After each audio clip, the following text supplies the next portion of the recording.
दोस्तों नमस्कार। Supreme court ने कहा कि मीडिया पर हम लगाम नहीं लगा सकते हैं कि वह अडानी या हिडेनबर्ग रिसर्च की रिपोर्ट के मद्देनजर कोई रिपोर्ट फाइल नहीं करे। सुप्रीम कोर्ट ने कहा कि बंद लिफाफे में हम सरकार के उस पैनल का नाम नहीं ले सकते हैं जिसको जांच सेबी के मद्देनजर शेयर बाजार को लेकर करनी है। सुप्रीम कोर्ट ने कहा गिरफ्तार आप किसी को भी यूं ही नहीं कर सकते हैं और उस पर तमाम धाराएं आप यूं ही नहीं लगा सकते हैं। पहले आप ही बताइए कि दरअसल जो धाराएं लगाई गई है उसका मतलब क्या है। सुप्रीम कोर्ट ने ही कहा कि जो नॉमिनेटेड लोग होते हैं उनको वोटिंग पावर नहीं होता है। यह दिल्ली के मेयर के चुनाव का मौका है। जो चुने गए हैं वोट वही डालेंगे और तारीख हम तय कर रहे हैं, इस दिन मेयर का चुनाव होना चाहिए। चारों निर्णय हाल के दौर में सुप्रीम कोर्ट ने दिए, दिशा निर्देश सुप्रीम कोर्ट ने दिया, नियम कायदों के तहत दिया। संविधान में जो शब्द लिखे हुए हैं उसी की व्याख्या का काम सुप्रीम कोर्ट का है। फिर ऐसा क्या था कि इससे पहले सुप्रीम कोर्ट में तमाम जजों को लेकर निगाहें जो थी वो संदेह की दृष्टि से देखी जाती थी। फिर वो कौन सी वजह थी कि सुप्रीम कोर्ट में चीफ जस्टिस रिटायर हों और सरकार उनको राज्यसभा में लाकर बैठा दे। ये कौन सी परिस्थिति है कि कोई जज अगर रिटायर हो तो उसको कहीं का राज्यपाल बना दें। ये कौन सी परिस्थिति है कि सरकार के अनुकूल ही सारे फैसले एक के बाद एक निकलते चले जाएं और दिखाई यही दे कि दरअसल कानून के हिसाब से सरकार चल रही है, सुप्रीम कोर्ट का ठप्पा उस पर लग रहा है।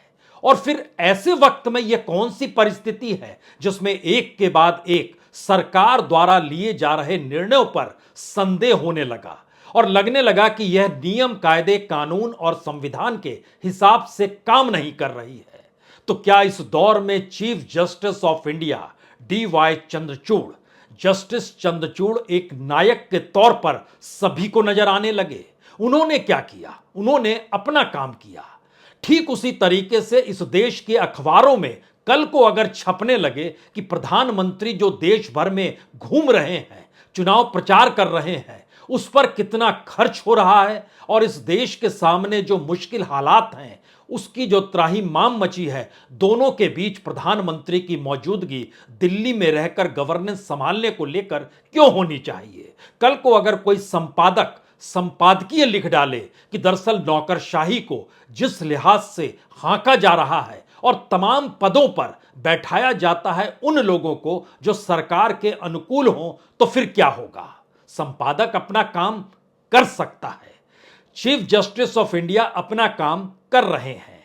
इस देश के बड़े बड़े पुलिस अधिकारी या फिर इस देश की प्रीमियर जांच एजेंसी या फिर इस देश के जो कॉन्स्टिट्यूशनल इंस्टीट्यूशन है, जो संवैधानिक स्वायत्त संस्थान है, उनके भी तो नौकरशाह अपने तौर पर सही काम कर सकते हैं। फिर ये कौन सी परिस्थिति आकर एक झटके में खड़ी हो गई जहां लगने लगा कि सरकार जो मन चाहे सो कर रही है और नकेल कसने वाला कोई नहीं है। तो क्या ऐसे में सुप्रीम कोर्ट एक ऐसी भूमिका के साथ इस वक्त आकर खड़ी हो गई है जहां पे अब सरकार को डर लगने लगा है?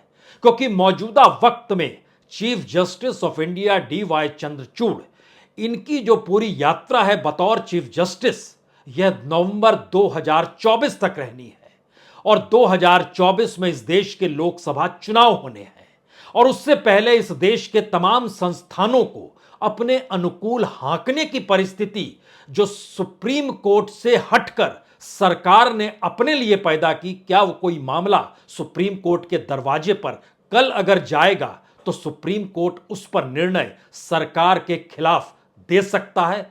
खिलाफ ना कहिए बल्कि नियम कायदों के हिसाब से दे सकता है। भरोसा तो जागा है। यह भरोसा तब पेगासस में क्यों डावाडोल हुआ था? यह भरोसा राफेल के दौर में क्यों डावाडोल हुआ था? और उस वक्त अगर सरकार कह रही थी कि सब कुछ राष्ट्रीय सुरक्षा का मुद्दा है, तो क्या यह माना जाए कि दरअसल करप्शन भी और इस देश में जासूसी भी कराना इस देश की राष्ट्रीय सुरक्षा के साथ जोड़ा जा सकता है?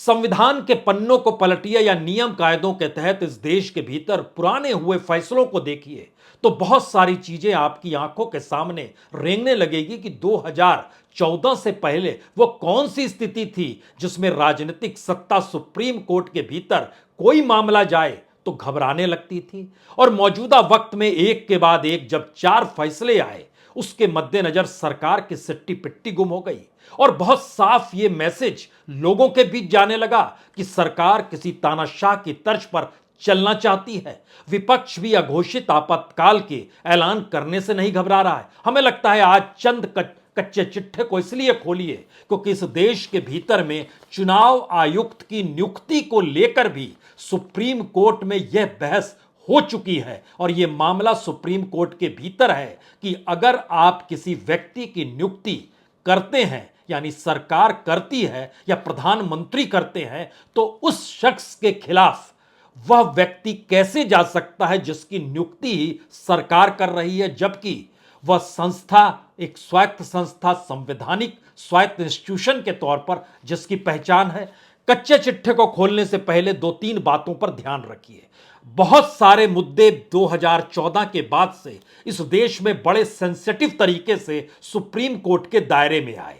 उसमें हो सकता है आपके जहन में जस्टिस लोया का जिक्र हो सकता है आपके जहन में आंध्र प्रदेश के भीतर जिस तरीके से जमीनों की खरीद फरोख्त और उसमें एक जज का नाम सामने आया और मुख्यमंत्री ने जो आरोप लगाए, यह भी हो सकता है। इस दौर में कई मुद्दे आपके जहन में लगातार आएंगे जिस पर रोक लगा दी गई कि मीडिया इसको पर रिपोर्ट फाइल नहीं करेगा। सुप्रीम कोर्ट ने कहा है, कौन नहीं मानेगा। लेकिन अब देखिए, उन परिस्थिति को पहले राउंड में परखना शुरू कीजिए। मौजूदा वक्त में सरकार चौतरफा घिरी हुई है और जब सरकार के पास बहुमत हो और वो घिरी हुई हो, और बहुमत का मतलब संसद के भीतर उसकी अपनी ताकत हो, तो मतलब बहुत साफ है कि उसका घिरा होना उसी को बर्दाश्त नहीं होगा और एक के बाद एक निर्णय वो लेते चली जाएगी। तो यह निर्णय सुप्रीम कोर्ट की चौखट तक कैसे पहुंचा कि अडानी मामले में या हिडेनबर्ग रिसर्च की रिपोर्ट के मामले में मीडिया पर पाबंदी लगनी चाहिए। किसने यह बात कही?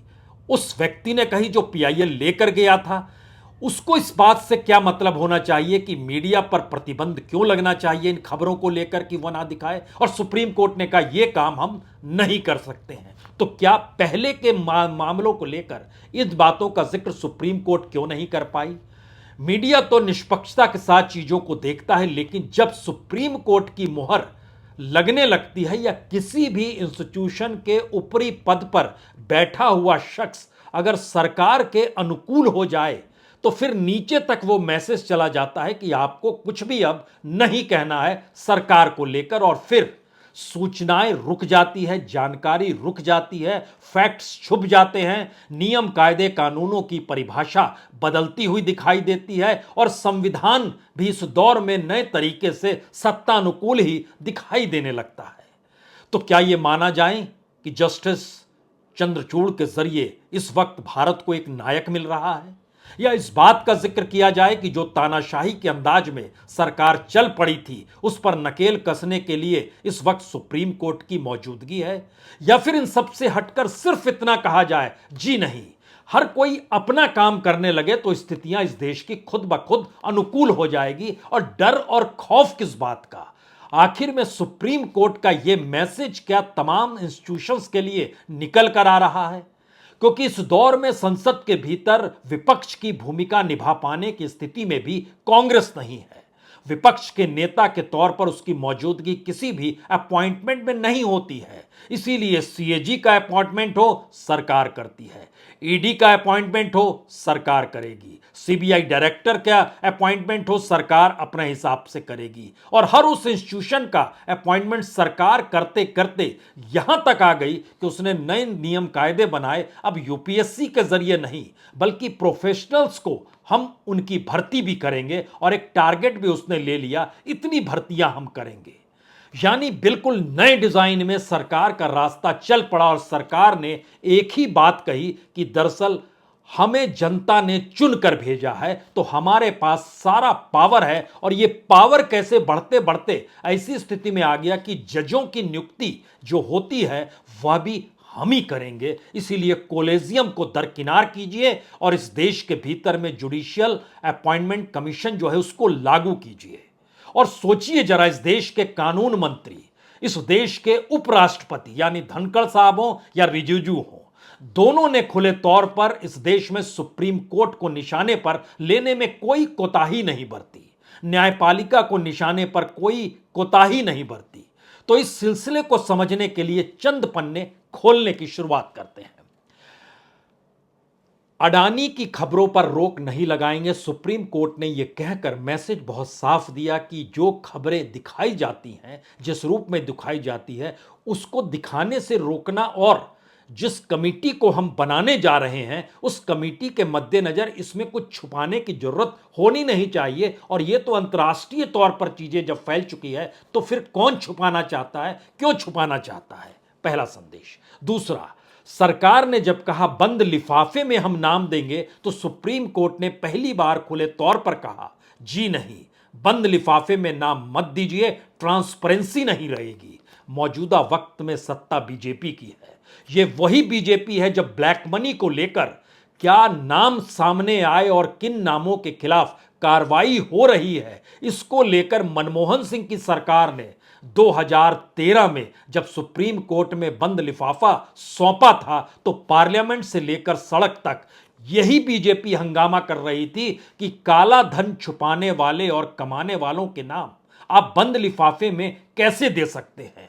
उस वक्त याद कीजिए लिंचस्टाइन पेपर का जिक्र था, उस दौर में याद कीजिए स्विस बैंक से लेकर देश के 11 बैंकों का जिक्र था, किस तरीके से किसके पास कितना पैसा है, और हंगामा इस देश में मच गया। लोगों ने भी माना बंद लिफाफा, उसमें नाम क्यों जाने चाहिए, इस देश को हक है उन नामों को जानने का। लेकिन वही जब सरकार बनती है तो कहती हम एक पैनल बनाएंगे, उसमें बंद लिफाफे में कुछ नाम देंगे क्योंकि इसका असर बुरा पड़ जाएगा शेयर बाजार पर, इसका असर बुरा पड़ जाएगा सेबी पर, जो रेगुलेटरी बॉडी है। अब आप कल्पना कीजिए, सरकार बदल गई, सत्ता का मिजाज नहीं बदला। और सुप्रीम कोर्ट ने उस वक्त तो खामोशी बरती, इस वक्त आकर कहा मैं बंद लिफाफा मंजूर नहीं है। तो सुप्रीम कोर्ट की मौजूदगी इस देश में आशा, विश्वास और साख को जन्म देती है। ठीक उसी तरीके से किसी भी मीडिया के भीतर अगर संपादक अपने काम को सही तरीके से करे तो उसकी एक साख बनती है, लेकिन सत्ता अगर यह कहने की व्यवस्था कर दे कि जो हमारे साथ खड़ा होगा साख उसी की रहेगी और उसके लिए वह पूरा प्रचार प्रसार थोप दे, तमाम एजेंसियों को लगा दे, तो आप कुछ नहीं कर सकते हैं। यह एक नई परिभाषा थी इस दौर की जिसमें लोग उसके आदी हो गए थे और सुप्रीम कोर्ट ने उसमें खलल डाली, बताया कि कॉन्स्टिट्यूशन इस देश में मैटर करता है। शायद इसीलिए पवन खेड़ा की गिरफ्तारी और उसके ऊपर लगे हुए जो धाराएं थी, उन धाराओं का चिंतन कोई भी करे तो सोच सकता है ये क्या हो रहा है। किसी ने इस पर ध्यान नहीं दिया, ना असम के मुख्यमंत्री ने ध्यान दिया, ना एफआईआर दर्ज करने वालों ने ध्यान दिया, ना दिल्ली की सत्ता ने ध्यान दिया, या फिर सभी ने ध्यान दिया। लेकिन सभी ये चाहते थे मैसेज कुछ ऐसा जाना चाहिए।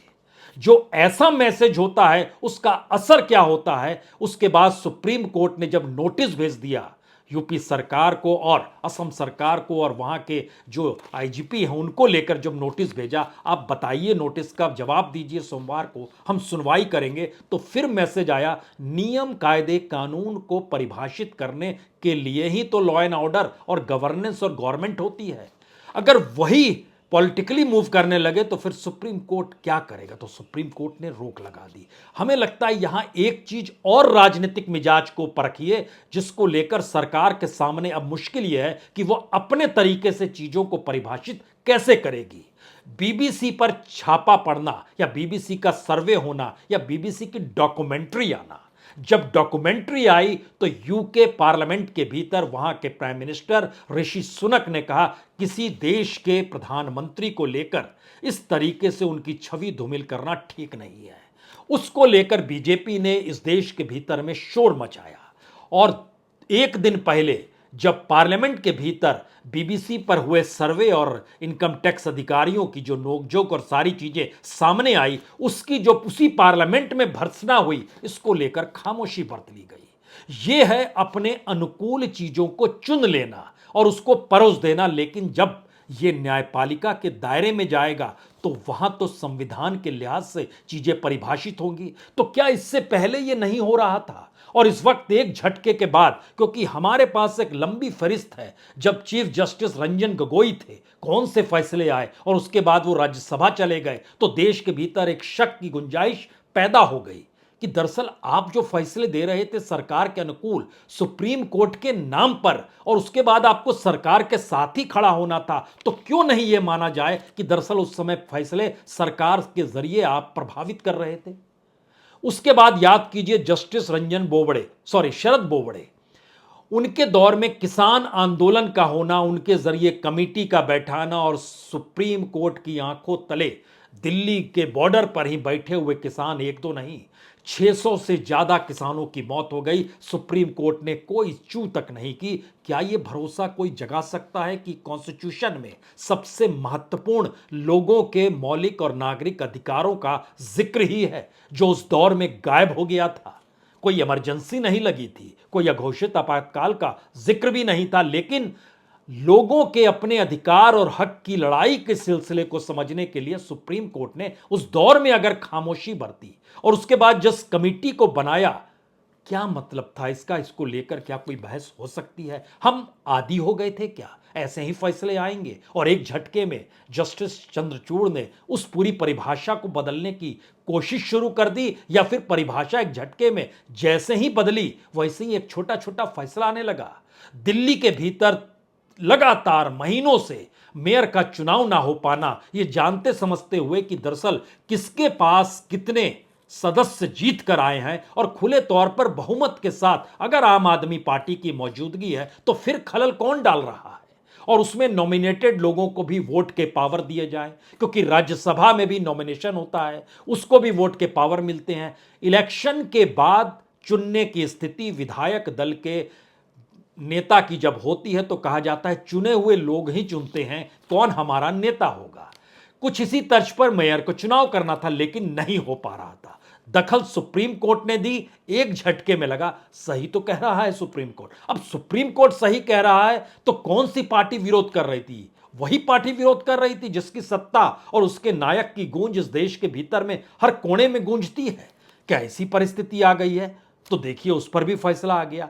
अब यहां से जो दूसरा सवाल शुरू होता है, क्या सत्ता का दुरुपयोग अब फेल होने का डर मौजूदा सत्ता को सताने तो नहीं लगा है? क्योंकि इस दौर में जस्टिस चंद्रचूड़ नवंबर 2022 में आए, 2 बरस तक रहेंगे, 10 नवंबर 2024 तक का इनका टेन्योर है। इस टेन्योर का मतलब बहुत साफ है कि इसी के बीच में लोकसभा के चुनाव होने हैं, और इस टेन्योर का मतलब यह भी है कि इस दौर में इलेक्शन कमीशन को लेकर और इलेक्शन कमीशन के जो व्यक्तियों की नियुक्ति है उसको लेकर जो सवाल इस दौर में खड़े हुए, ध्यान दीजिए तो इस वक्त जो उत्तर प्रदेश में चीफ सेक्रेटरी रहे अनूप चंद्र पांडे का मामला भी पहुंचा अदालत में। उसके बाद अब जो सुप्रीम कोर्ट में मामला चल रहा है वह अरुण गोयल का मामला चल रहा है, जो इलेक्शन कमिश्नर के तौर पर 24 घंटे के भीतर उनका पद छोड़ना, उनका पद पे नियुक्त हो जाना, ये सारे सवाल सुप्रीम कोर्ट के भीतर हैं। तो क्या सुप्रीम कोर्ट अब वैसे मामलों की दिशा में बढ़ सकता है जहां उसको महसूस होने लगे कि दरअसल सत्ता जिस लकीर को खींच रही है यह संविधान से दाएं बाएं तो नहीं जा रहा है, और संविधान के तहत सुप्रीम कोर्ट को अब सही व्याख्या करनी होगी?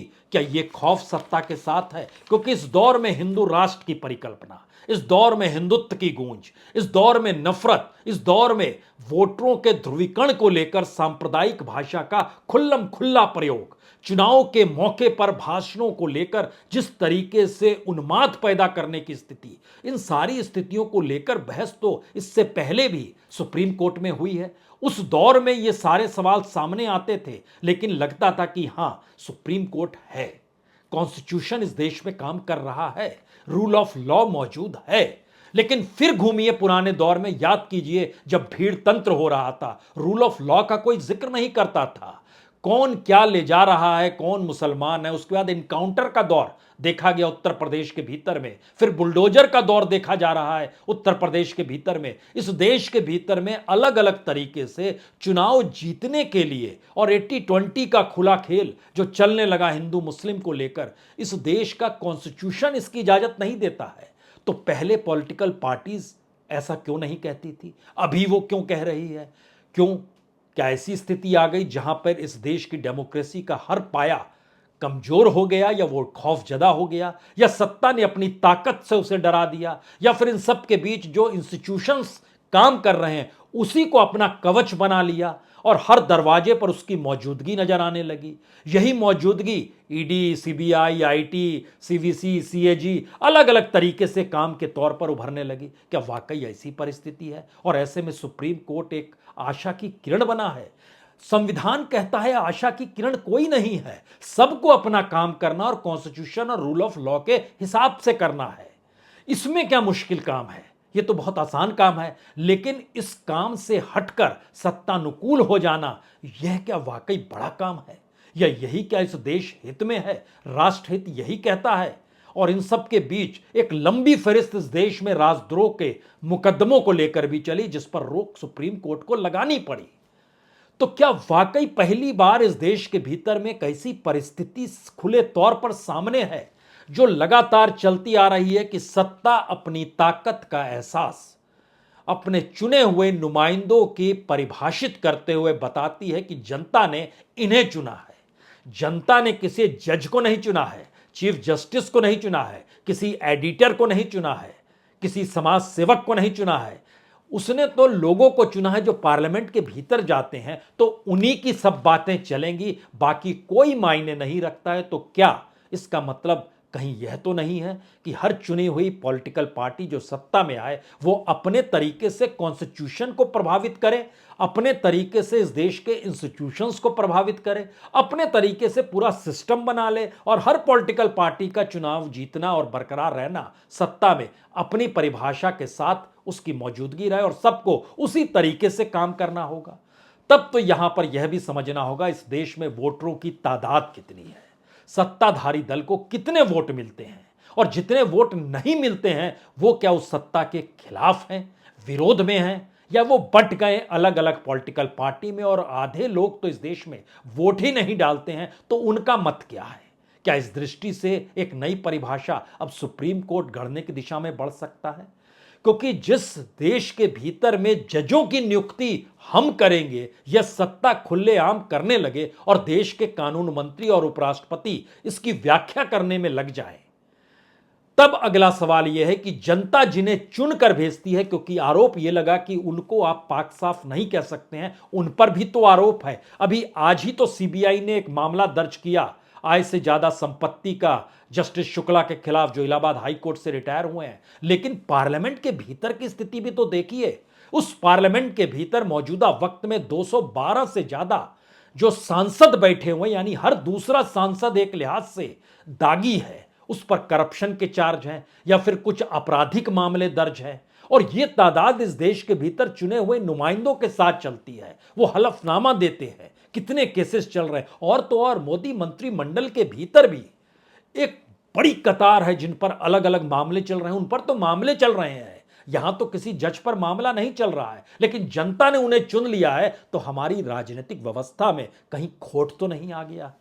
और इस खोट को समझने के लिए अब इस देश की जनता को नए सिरे से चीजों को राजनीतिक व्यवस्था के तहत परिभाषित करने की जरूरत आन पड़ी है। उसमें क्या सुप्रीम कोर्ट मदद करेगी? अन्यथा यह फहरिस्त तो बहुत लंबी है, क्योंकि हम देख रहे हैं कि आने वाले वक्त में जो मुद्दे सरकार के सामने हैं वह इस देश के फेडरल स्ट्रक्चर को पहले भी हानि पहुंचा चुके हैं, आगे भी हानि पहुंचाएंगे। इतना ही नहीं, स्थिति आर्थिक तौर पर इतनी विकट होती चली जा रही है जहां पर यह मुश्किल सवाल है कि क्या राज्यों की हालत अगर खस्ता होगी तो वह रिजर्व बैंक से कर्ज लेने के अलावे कौन सा रास्ता अपनाएंगे, और अगर वो रास्ता नहीं बचेगा तो फिर उनके सामने कौन सी परिस्थिति होगी? क्या वो सुप्रीम कोर्ट का दरवाजा खटखटाएंगे?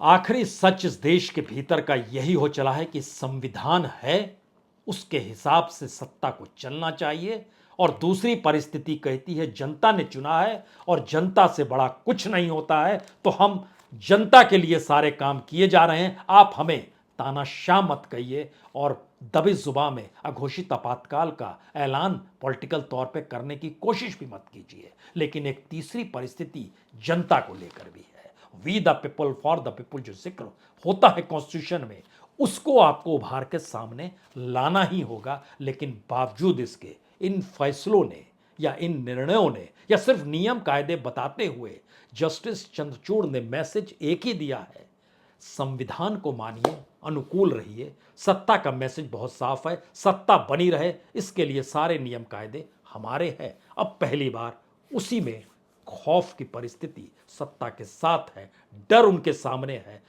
रोकें तो कैसे रोकें? बहुत बहुत शुक्रिया, बहुत बहुत शुक्रिया।